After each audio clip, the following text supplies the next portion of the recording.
Esther 4:14. It could be that you were made queen for a time like this. May mga tao na buong buhay hinahanda sila ng Panginoon for one singular mission. Meron naman na meron silang strength, meron naman merong weakness, precisely because God is going to use them in a special way. Ang pag-aaral natin ngayon, pinamagatan natin, for a special purpose. Para sa isang napakahalaga, special na layunin at dahilan, ang Diyos ay may ginagawa o hindi ginagawa sa ilan sa atin. Ama namin, salamat po sapagkat kayo'y mabuti sa aming buhay at maraming paraan na nakikita namin ang kabutihan na yan. Patuloy niyo pong buksan ang aming mata para lalo pa naming mabanaag ang iyong kabutihan, maramdaman at maiparamdam din ito sa aming kapwa. Pinupuri po namin kayo sa mga ginagawa niyo sa aming buhay at sa ginagawa niyo sa buhay ng aming kapwa. At ngayon, buksan niyo po ang aming mata, ang aming tainga sa inyong mensahe. Kayo pong mangusap, mangaral, gamitin niyo lang ang inyong lingkod. Lord, we ask you for a message that will make us understand how you gift each one of us and how you enable and empower people to do your will. Lead us, teach us in the name of your Son, Jesus. Amen.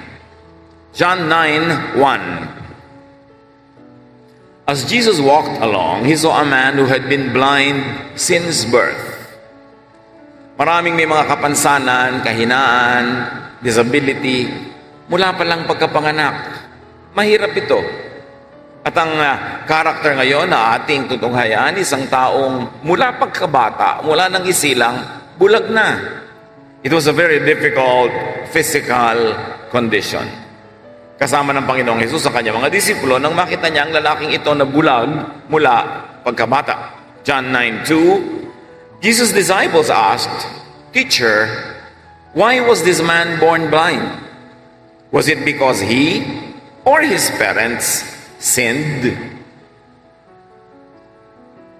Mahalagang tanong na tanong ng marami noon, lalo sa panahon ng Panginoong Hesus. Sabi, Guro, bakit po bulag ang taong ito mula pagsilang? Dahil ba sa kasalanan niya? O dahil ba sa kasalanan ng kanyang mga magulang na siya ang pinagbabayad? So bukod sa physical difficulty, sa hirap na maging bulag, meron pang added burdens. Accusations of generational sin, which many people call a curse, or personal sin. Wari hindi pa sapat na mahirap maging bulag, dinagdagan pa nila ng pahirap sa loob. Dahil siyempre, nadidinig-dinig pa ng bulag na ito ang mga tanong-tanong at para-paratang ng tao. Siguro bulag ka kasi makasalanan ng mga magulang mo. Ayan, tuloy, napala mo, namana mo ang parusa sa kanilang kasalanan. O baka naman bulag ka kasi may kasalanan ka rin. At hanggang ngayon, mga kapatid, maraming mga mananampalataya, pag may nakikitang kapatiran na may sakit, pagbibintangan agad na may kasalanan, dadalawin ka pa kunwari, pero sabihin, i-confess mo na ang kasalanan mo, kaya ka may sakit kasi nagkakasala ka. Yung pananaw na yan ay hindi bago, nung araw pa ganun na. So ang tanong nila, siya po ba'y bulag dahil sa kasalanan ng magulang o dahil sa kanyang sariling kasalanan? At napakahirap nung ikaw ay meron ng mga pasanin sa buhay, may sakit o kaya may dinaranas sa mga paghihirap, ikaw pa ang parurusahan ng pagsisisi ng mga tao, sisisihin ka pa. Kuminsan naman, sinisisi ka para huwag sila maging obligado at responsabling tumulong. Gusto nilang aliwin ang kanilang sarili na kaya ka naghihirap ay dahil parusa sa kasalanan mo, therefore wala na silang obligasyong tulungan ka. May mga ganun ding uri ng palusot. People could be so spiritually blind as to be judgmental, insensitive, unkind to those who suffer. Nahihirapan ka na nga, nagdurusa ka na nga, dinadaganan pa nila ng ibang bigat ang iyong pasanin. Not all or not many ancient religious beliefs were godly. But many of ancient beliefs, no matter how religious, were also wrong. Hindi ko mo pinapaniwalaan ng ancient believers nung araw ay tama na nga ang paniniwala nila. Kaya nga ipinadala ng Panginoong Diyos sa langit si Jesus para ituwid ang mga mali, para itama, para bigyan ng liwanag ang madilim. And there is no spiritual or generational curse because of Jesus. Hanggang ngayon yung mga Kristiyano naniniwala pa sa mga curse na yan. O curse ka, siguro may kasalanan kayo mag-asawa, kaya kinurse kayo ng Diyos. Ang anak nyo ngayon ang may problema. Ang anak nyo tuloy nagkaganito, napariwara. Ang anak nyo tuloy dahil kasalanan yung mga magulang. Napakasama ng pagtingin nila sa Diyos. Nang inosenteng bata ay paparusahan sa kasalanan ng magulang. Sinaunang paniniwala yon at itinuwid na yon ni Jesus. Madalas may mga taong ayaw maniwala sa Diyos, hindi dahil sa kung sino ang Diyos, kundi dahil sa maling pagpapakilala ng mga relihiyoso tungkol sa Diyos. Marami pang hanggang ngayon ganyan. Pag may hindi sila maipaliwanag na nangyayaring hirap, siguro generational sin, siguro curse. At naniniwala pa ang maraming Kristiyano hanggang ngayon, may mga taong talagang cursed. Kaya magdusa sila. Galatians 3:13, but Christ rescued us from the law's curse when He became a curse in our place. Ang tinatawag ni Paul sa kanyang paniniwala kay Jesus na talagang sumpa ay yung batas ni Moses. Na pag nagpasailalim ka dyan, daig mo pang isinumpa.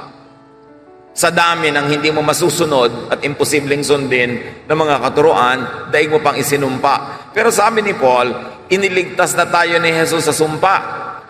Dahil inako na niya yung sumpa, siya na ang namatay, nagbayad para sa lahat ng kasalanan na hindi masunod na utos, siya na ang sumunod, siya na ang nagbayad, kaya ligtas na tayo sa sumpa. At kung ang tao iligtas na sa sumpa ng kasalanan at kaparusahan nito dahil kay Jesus, ano mga minor and mini mga curses pa ang pwede magpatuloy na mabuhay sa ating kapaligiran? Jesus, the love of God through Jesus, has set us free from all types of curses. Ang sino mang Kristiyano na ngayon na naniniwala pa na may curse, nakatali pa siya sa law ni Moses, hindi pa niya naiintindihan si Jesus. Hindi pa niya naiintindihan yung grace. Ang sino mang nagsasabing Kristiyano siya, nagsasabing dapat ganitong karaming beses tayo mag-pray sa isang araw, ganito tayong karaming beses mag-pray sa isang linggo, ganito tayo karaming beses mag-Lord Supper sa isang buwan, sa isang linggo, hindi pa niya naiintindihan yung freedom in Christ, that now God gives us a lot of leeway and a lot of freedom to express our faith in a way that is not cumbersome, sa paraan na hindi nakakaalipin, hindi nakakapagpahirap. At maraming mga ganyang tao naggagaling-galingan hanggang ngayon. Pilit pinapairal ang mga batas na matagal nang winakasan ng pagbabayad ni Jesus sa krus ng Kalbaryo. Kaya pag napasali ka sa ganitong mga grupo, laging may division. Laging may alingas-ngas, laging may bulong-bulungan, laging may away-away, kasi hindi sila under the love of Christ at hindi sila loving like Christ. Tulad ng tanong ng mga disciple, may bulag na nga, imbes maawang, ano pong pwede namin gawin sa bulag? Paano namin sa tutulungan? Ang pilit inuurirat at hinuhukay, kaninong kasalanan ng pagiging bulag niya? Kanya o sa kanyang mga magulang? Pag may nagsasabi sa inyo, alam mo, ang anak mo kaya bobo, kasi siguro isinumpa kayo ng Diyos, nasa kanya yung curse. Siguro ang anak mo kaya may kapansanan, kaya ganito, dahil curse kayo, siya ang cursed. Ang puso niya ang madilim at matigas at hindi niya naiintindihan ang kabaitan ng Diyos sa pamamagitan ni Jesus. Pag may lumalapit sa inyo na ganyan, rebuke them in the name of the Lord Jesus. Hindi nila dala-dala ang pag-ibig ng Diyos. Ang dala nila kadiliman, gulo, the law of Moses. At maraming ganyan sa churches, huwag niyong itolerate. Rebuke them, drive them out of your ministry. They have no place dividing the people of God. Imposing their dark ages doctrines na napulot nila kung saan-saang simbahan na dinaluhan nila. Kailangang ililigtas niyo ang church from such impurities and such works of Satan. Nanggugulo. So sabi, sino ang may kasalanan nito? Siya o ang kanyang mga magulang? Siyempre, kung siya o ang kanyang mga magulang, libre ka na namang husga, libre ka na namang usig, at libre ka nang huwag tumulong. Ano ang sagot ni Jesus? John 9:3. No, it wasn't. Jesus answered, "But because of his blindness, you will see God work a miracle on him." Mahirap maunawaan ang sagot ni Jesus. Sabi niyo, hindi siya bulag dahil sa kasalanan niya. Hindi siya bulag dahil cursed siya dahil sa kasalanan ng parents niya. Hindi siya ganyan dahil sa kasalanan ng parents niya. Ganyan siya. Para sa kahinaan niya na yan, ay makita ang himala at pag-ibig ng Diyos. The man was not blind. He was not handicapped nor disadvantaged from birth because of generational or personal sin. It was not a consequence or effect of natural causes either, but it was for God's glorious purpose, for a special purpose. To be an instrument in showing God's work and power, to be an example of God in transforming people. It's not easy to understand. Kaya ang complaint agad ng iba sa lagay, hinayaan ng Diyos ay ipanganak itong bulag at buong buhay bulag, ang haba-habang bulag, para lang maipakita ang kanyang kaluwalhatian. Why not? God is God of all. And God is free to do anything He wills. But when God does something, it is always for the good of the people. And sometimes He uses an instrument that for a while is seemingly sacrificed, but it's really for the good of the vast majority, and at the end, it's also for the good of the person. May lesson agad tayo, mga kapatid. Do not judge any suffering or disabled or other abled person. Don't judge. Nakita nyo may kapansanan, may karamdaman, huwag nyo agad i-judge sa may kasalanan. Nakita nyo may dinadala siyang hirap, meron siyang kahinaan, may kakulangan, huwag nyo agad i-judge. You could be judging a person selected by God from birth to be an instrument in showing His glory. Kasi kung ang galing-galing mo na, paano pa mapapakita ang galing ng Diyos sa'yo? Kung ang husay-husay at ang lakas-lakas mo na, paano pa maipapakita ang pagpapalakas sa'yo ng Diyos? So merong mga tao, tulad ni Esther, pinili na maging reyna para lang sa isang misyon. May mga tao na pinili at for a while seemed to be disadvantaged, but they were gloriously chosen for a mission. John 9:4-5. As long as it is day, we must do what the one who sent me wants me to do. When night comes, no one can work. While I am in the world, I am the light of the world.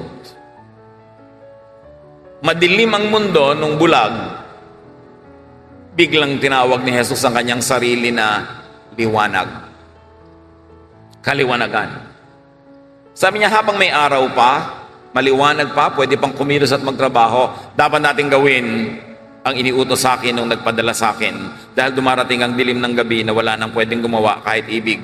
Pero sabi niya, ako ang liwanag ng sangkat daigdigan. I am the light of the world. Reader of the Bible, recognize the metaphor. Kilalanin natin at malaman yung talinghaga at kahulugan nito. The man was blind. He was born blind. The man was in darkness all along. Ano ang sinisag-isag niya? Anong sinisimbolo niya? The world, humanity, even religion that was in darkness all along until the light or until Jesus came, sent by no less than God. So kung yung taong ito mula sa pagkasilang ay nasa dilim, at ngayon magkakaroon ng liwanag dahil kay Jesus, kinakatawan pala niya ang sangkatauhan, ang sandaigdigan, at maging ang mga relihiyon na sa simula pa'y nasa dilim, na ngayon sa wakas ay maliliwanagan ng Diyos Ama sa pamamagitan ni Jesus. So bagamat mukhang kawawa ang taong ito, pero he was gloriously chosen by God to symbolize, para katawanin niya ang buong sangkatauhan at ipakita kung ano ang pwedeng gawin ng Diyos sa kanya, therefore ano ang pwedeng gawin ng Diyos sa sangkatauhan. The man was blind since birth to serve as the image, the mirror of humanity. This is hard to understand at first. But when you see how the story ends, you will understand na kung bakit pati si Job na ang husay-husay na tao ay pinayagan ng Diyos na dumaan sa mga pagsubok at hirap. Kasi hindi naman yung gitna ang mahalaga, kundi yung ending. At kung paano ang Diyos ay nadadakila at nakapagtuturo ng leksyon sa higit na nakararami. The situation of this blind man was a difficult but blessed and unique. It was a blessed and unique assignment. At meron talagang manaka-naka nagkakaroon ng ganitong assignment. Tulad ni Pablo. Si Pablo, ginamit ng Diyos para maging kasangkapan sa pagtatayo ng napakaraming mga kapatiran. Dinala niya ang liwanag ni Jesus sa napakaraming tao. At pati ang mga Hudyo na naging Kristiyano na pinipilit maging Hudyo uli, si Paul ang ginamit ng Panginoon na ituwid ang kamalian na yon. Pero si Paul, sa kabila ng kanyang assignment, sa kabila ng kanyang husay, at sa kabila ng kanyang fruitfulness, merong tinatawag na thorn in the flesh. Meron daw parang nakatinik sa kanyang laman na napakalakit masakit na bagay. Acts 9:15-16. The Lord said to Ananias, "Go, I have chosen him," meaning Paul, "to tell foreigners, kings, and the people of Israel about me. I will show him how much he must suffer for worshiping in my name." Hindi rin madaling maintindihan, gagamitin ng Lord na instrument pero may kakambal na suffering. Si Jesus nga na anak ng Diyos, ginamit na instrument pero pinaka nag-suffer din eh. Hindi lang pa ibig sabihin, pag pinapayagan ka mag-suffer, cursed ka. Doon nga sa suffering mo lalong magniningning ang liwanag ng Diyos. Dahil di ba mga brilyante, lalong nakikita mo ang brilyo, ang kintab, pagka black ang background. Kaya binibigyan ng ganong background para ipakita sa mga bulag o nagbubulag-bulagan o malabo ang mata, yung mahirap makita, pinapadali. Nagkakaroon ng mga symbols. And God does not explain, and Jesus does not explain, why some people have to be called in such a special way. So si Paul, dapat sana celebrated, ang galing-galing, ang husay-husay, pero sabi niya sa 2 Corinthians 12:7-10, "I was given a thorn in my flesh, a messenger of Satan to torment me. 3 times I pleaded with the Lord to take it away from me, but he said to me, 'My grace is sufficient for you, for my power is made perfect in weakness. Therefore I will boast all the more gladly about my weaknesses, so that Christ's power may rest on me. That is why, for Christ's sake, I delight in weakness, in insults, in hardships, in persecutions, in difficulties. For when I am weak, then I am strong." Sabi ni Pablo, 3 ulit akong nagmakaawa sa Diyos na tanggalin itong thorn in my flesh, itong abala sa buhay ko, itong pahirap, itong pasakit, itong sagabal na ito.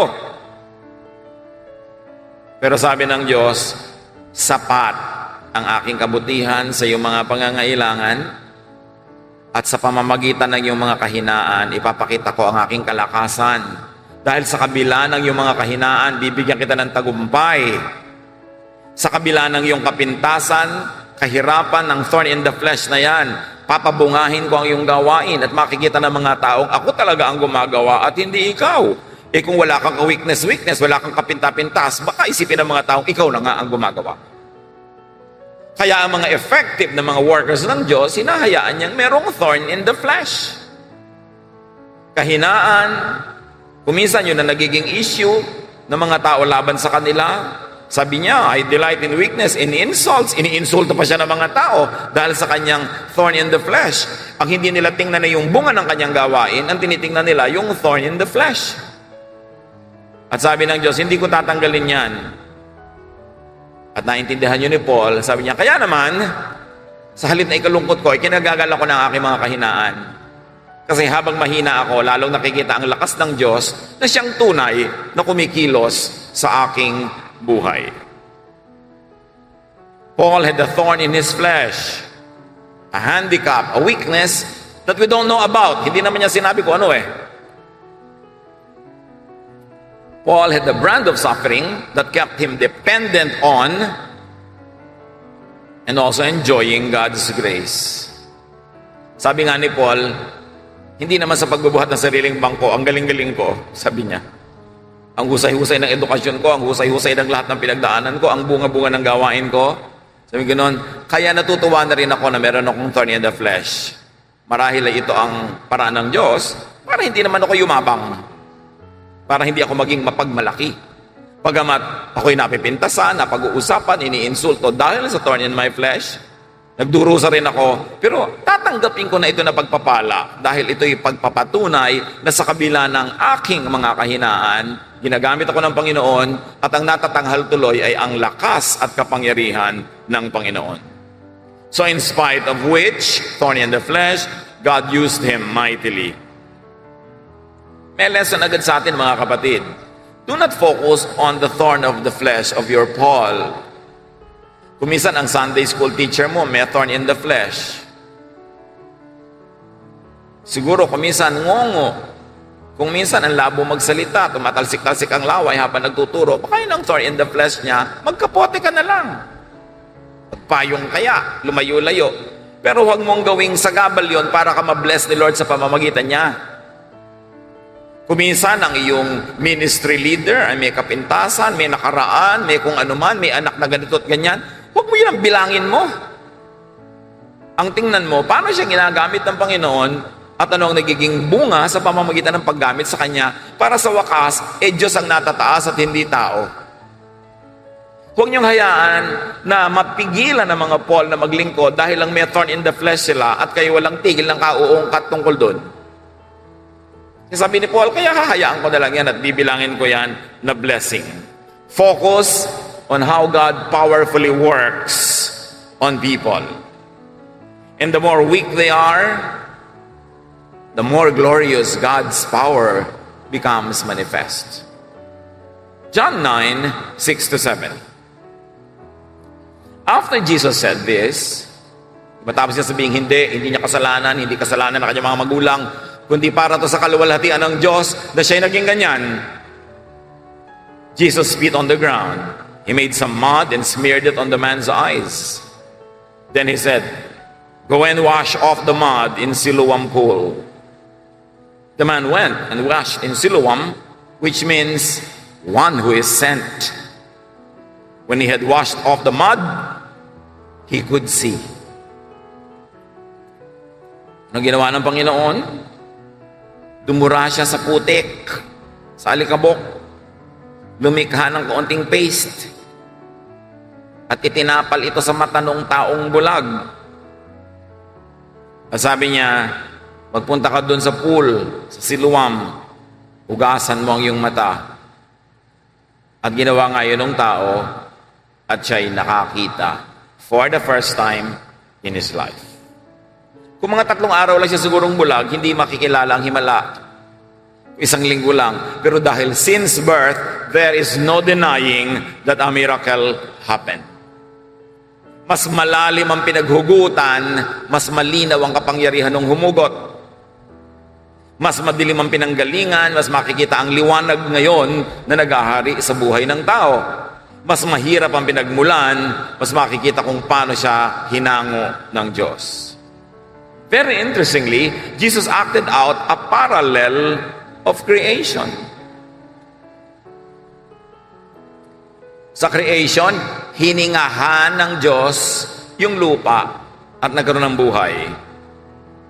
Dito naman, Jesus makes an element from Himself, in that case His saliva, with mud, with dust, with earth also, and recreated the man. In fact, He created a new man. A man that will now have a new life because he could see. So inulit dito yung ginawa ng Diyos sa creation, which was destroyed because of the fall of man. Now, Jesus is acting as God's agent to recreate life, to give new life, new hope.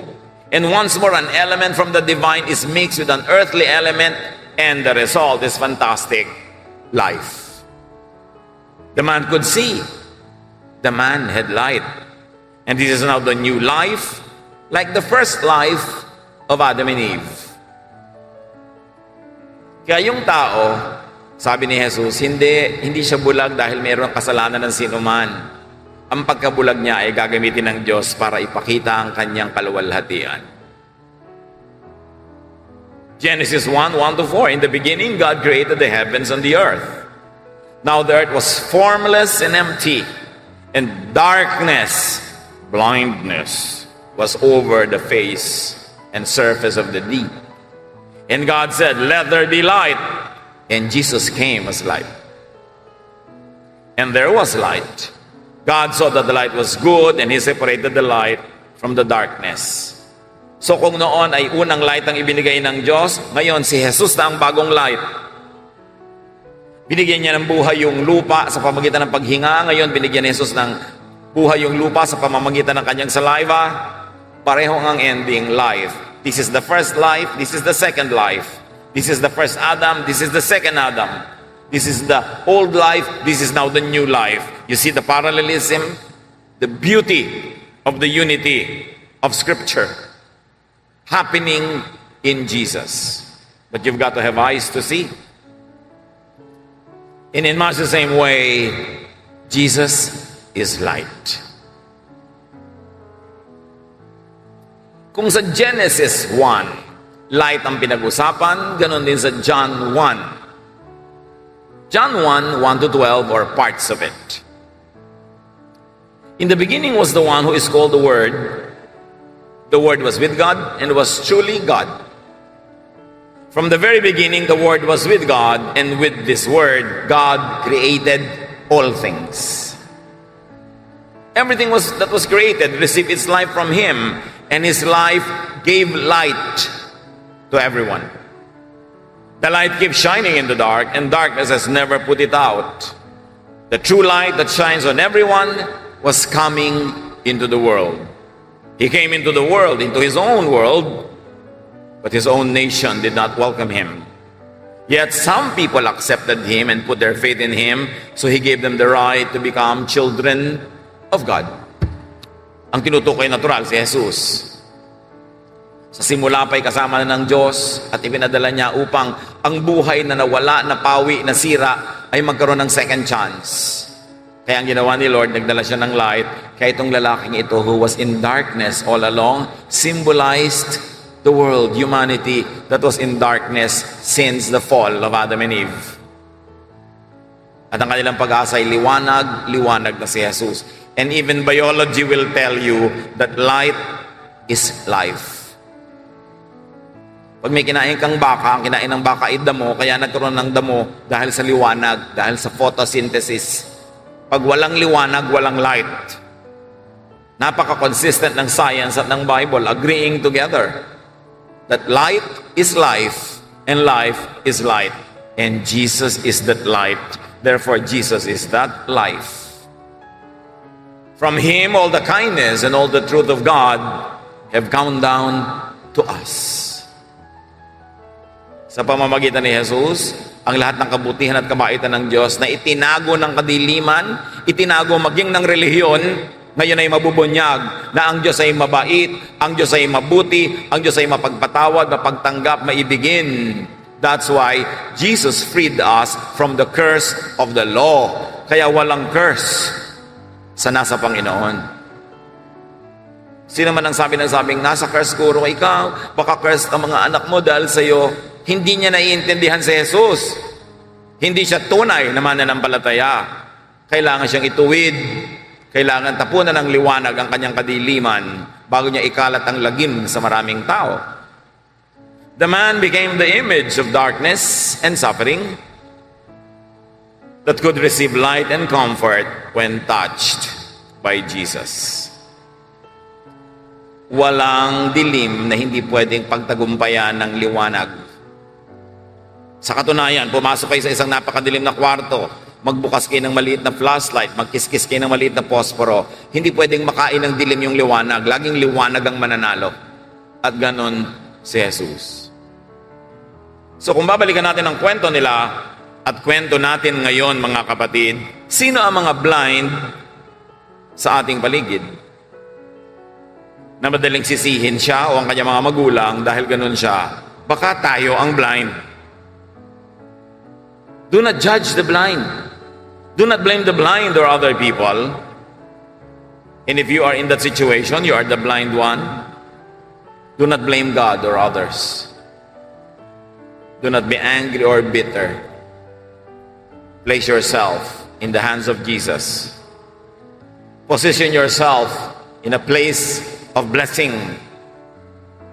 At alamin mo kung ano ang mission mo sa buhay, bakit ka binigyan ng ganyang uri ng sitwasyon. And let Jesus touch you. Walang sakit na hindi kayang abutin ni Jesus. Walang hirap na hindi niya kayang bigyan ng lunas. At kung tayo ang dumaranas ng ganitong uri ng discrimination dahil blind ka, ano man ang katumbas nito sa inyong buhay, let yourself become an instrument of God's power and glory. Kung si Pablo ay nakinig doon sa kanyang thorn in the flesh, wala siyang naitayo mga iglesia na maaaring pinagmulan ng ating iglesia. Marami mga tao ang galing-galing sa ministry pero may kapintasan. Ayaw nila mag-minister. Baka ako mapansin, mapintasan tuloy. Baka maungkat pa ang madilim kong kahapon. Baka mapansin pa nila na hindi pantay ang aking mga paa. Baka mahalata nila na pustiso ang ngipin ko. Baka malaman nila na hindi ako magaling mag-Ingles, etc., etc. Maraming thorn in the flesh. Kumisan, ang boses mo parang napipilas na lata. Ayoko kasi ang pangit ng boses ko, baka yun ang pansinin ng mga tao. Kung lahat ng tao na ginamit ng Diyos ay nakinig doon sa kanilang playing safe, huwag mapansin dahil baka mapintasan, baka wala tayo lahat sa kinalagyan natin dahil walang magmi-minister sa atin. Kung ang lahat ng tao na may kahinaan at kapintasan ay magtatago na lang to be safe para hindi mapuna, hindi mapansin at huwag mapintasan, paano na tayo mapaglilingkuran? May mga tao ang galing-galing kumanta pero yung standard of beauty ng mundo, pag in-apply mo sa kanya, sa tingin niya hindi siya papasa. So doon na lang siya sa dilim, huwag na lang siyang kumanta. Kung kayo ay merong mission sa buhay, may galing, may husay, huwag yung thorn in the flesh ninyo ang inyong pakinggan. Ang pakinggan nyo yung gifting ng Panginoon at kung paano ang kanyang kaluwalhatian ay magniningning sa kabila ng ating kadiliman, ng ating kakulangan, ng ating mga kahinaan. Hindi naman tayo yun ang Panginoon. Kaya mas weak ka, mas may weakness ka, mas may thorn in the flesh ka, mas lalong malalaman na ang Diyos ang kumikilos sa iyong buhay. Pero dahil tulad tayo ng iba na mahilig mamintas, bakit siya leader ay ganun siya? Bakit siya ganyan ay ganun siya? Wala nang matitirang nakatayo maglilid. When you punish everybody who ministers to you by magnifying their errors or mistakes or thorns in the flesh, in the end you will suffer because no one will minister to you. And you yourself, of course, cannot minister because everybody has a thorn in the flesh. Kanya-kanya lang tayo namang hinihilang buntot pero lahat meron. Kanya-kanya lang tayo ng mga uri ng mga pinagdaanan at mga dilim at kahinaan. Pero pag yun ang itinanghal mo at pinagtuunan ng pansin, what will be glorified is darkness, not the light. And the work of the Lord will not move forward and Satan will have the victory. Kaya sabi ni Paul, I will delight in my weakness, in insults, because through that, they can see that God is still very powerfully working in spite of who and what I am. So be an instrument of God. Be a blessing to many. Despite your thorn in the flesh. Despite your weakness. Despite your handicap. God will not use you because of who you are, but in spite of who you are. Ganun ang paggamit niya kay Paul at ipinakita na napakamakapangyarihan dito sa taong bulag mula pagkasilang. Do not avoid godly service because of the thorn in your flesh. Do not deny the talent, the gift that God has given you. Do not deny the people that just because you want to play safe and not be noticed. Dahil talagang ganon, mapapansin ka pag effective ka, at pag mabunga ka, mababato ka. Pero ganon ang pagtawag ng Diyos sa kanya mga taong pinili. Nung si Jesus ay pumili ng mga disipulo, hindi na niya pinili yung the best. Halos nga, walang mga qualification ito. Kaya alam nating si Jesus talaga ang kumilos. Ginamit lang sila. Do not hesitate. Bawat tao mayroong bigay ng Diyos na talento, ibigay niyo yan sa Panginoon at huwag kayong papigil doon sa inyong thorn in the flesh. Lahat meron. Yung iba, magaling lang magtago at magbalat kayo. Magaling lang magkunwari. Pero kung magiging totoo tayong lahat, gagaan ang buhay. Pero maraming tao, pinaparusahan nila yung totoo kasi gusto nila yung hindi totoo at yung niloloko sila. Pag nakakita ka nung totoo, at madalas ang katotohanan ay mahapdi, maasim, hindi laging matamis, pero yun ang totoo, dapat kang matuwa. Kaya sa puro sugar at matamis, sugar-coated lang pala, pero poison ang loob. Huwag kayo nagpapadaya sa nakikita sa paibabaw. Ang mahalaga yung totoo sa kalooban ng tao. At kung meron kayong thorn in the flesh, ganun talaga. Pero meron din kayong talent, meron din kayong blessing, meron din kayong gifting from God. Ilabas nyo yon for our corporate and family edification. Let God choose and use whoever He likes, despite people's handicaps. Kahit may kapintasan, kung pinili ng Diyos, at paano man nalalaman pinili siya ng Diyos? Eh di mabunga. Because you will know them by their fruits, not by their handicap, not by their talents, but by their fruits. Sabi ni Jesus, you will know them by their fruits. So be blessed through your Paul, despite his thorn in the flesh. Sino man yon, marami yon sa buhay natin. Huwag natin pansinin yung thorn in the flesh nila. Pansinin natin yung anointing nila, yung empowerment at yung bunga ng kanilang paglilingkod sa Diyos. And you too be a blessing to many, despite and because of your thorn in the flesh. What is God's special purpose in you and in your difficulty? Marami sa atin makaka-relate dito sa bulag na ito. Isa, hindi mo naintindihan, bakit naman ako pa ang bulag? Bakit ako bulag? Bakit ako nabulag? Hindi dala ko napilay, etc., etc., mga reklamo. Hindi nagkakamali ang Diyos. Mahiwaga, hindi natin lagi naintindihan, pero lagi siyang tama. Wala tayong mapapala na makipagtunggali, makipaglaban sa kalooban ng Diyos. Ang mahalaga, tanggapin at ihanda natin ang ating mga sarili sa oras na tayo tawagin para maging kasangkapan ng kanyang pagpapala sa marami. At huwag nating ipagkait na tayo'y magamit ng Panginoon sa kanyang kaluwalhatian kahit tayo merong thorn in the flesh. Lahat meron. Si Paul ang pinakamarami, pero siya ang pinaka-fruitful. Importante mga kapatid, na huwag tayong mag-focus doon sa mga weaknesses ng tao. Ang focusan natin yung strength of God shown in there and through their weakness. At ganon din sa ating sarili. Huwag natin laging maliitin ang sarili natin kapag si Jesus ay nasa atin at siya ang pwede nating maging kalakihan. The greatness of Jesus should be our focus, not our smallness. Panginoong Diyos, ipakita niyo po sa amin ang praktikal na kahulugan ng kwentong ito sa aming mga pribadong buhay. Ipakita niyo kung paano kami nagiging tulad nitong blind man. At lalo namang ipakita niyo sa amin kung nagiging tulad kami ng mga disciples na bulag na nga yung tao, sinisisi pa at inuusig.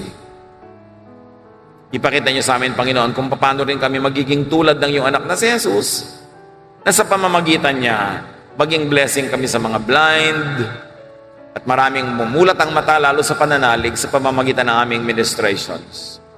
Ipakita mo sa amin, mangusap kayo kung ano ang personal na mensahe niyo sa bawat isa sa pamamagitan ng napakagandang kwentong ito. Pagbulay-bulayan natin mga kapatid at hanapan ng application. Lord, as your people bow before you in silence, continue and finish this message and make it tailored for everybody in a personal way. Lead us, teach us, empower us, and give us your light.